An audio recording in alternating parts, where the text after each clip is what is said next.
So one of the many African proverbs always springs to mind. And it goes as follows. If you want to go fast, you go alone. If you want to go far, you go together. In essence, what that means is that when we build partnerships,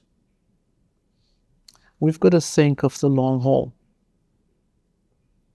I spoke of horizons, and those horizons may be 30-year horizons, not 6-month windows, right? And so we've got to think about, with our partners, so what does this long journey mean as we think about going together? Right? Because it's far that we need to go, 3-4 decades. And so that's the first thing that comes to mind. I think a key one in all of this is trust.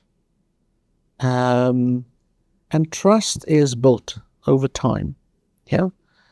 Trust, of course, is catalyzed when one is able to see in the partner vulnerability and humility as much as the partner on the other side, is vulnerable and has a sense of urgency of wanting to press forward.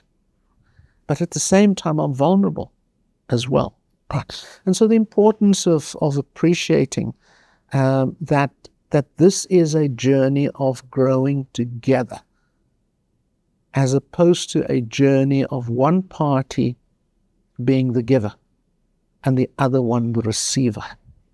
That is a completely different pedagogical or philosophical approach to the one that suggests that we grow together, right?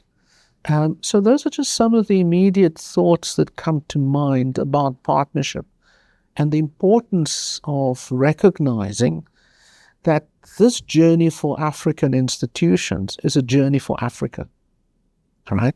And this journey for Africa is a journey for the planet.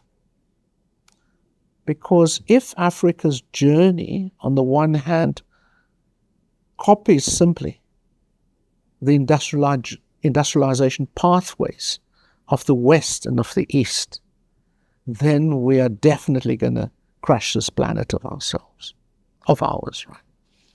On the other hand, if we falter and the dividend becomes a Malthusian nightmare, there are planetary consequences as well. And so, journeying therefore with 5, 6, 10, 15 African institutions, in particular those that are catalytic and impactful institutions, is a journey with and for Africa, out of its current border posting into a new possibility of that better planned but massive inclusive development that is participatory and transformative, right at the level of city, through to the level of state, and through to the level of continent, that is palpable, that's visible, that is felt and experienced by everyone. And so, if we think of it then as more than an institution-to-institution partnership, and one of an institution taking on, with peer institutions, this enormous task of catalyzing an African renaissance, then it takes on a different kind of proposition to perhaps the way we have done this kind of work in the past.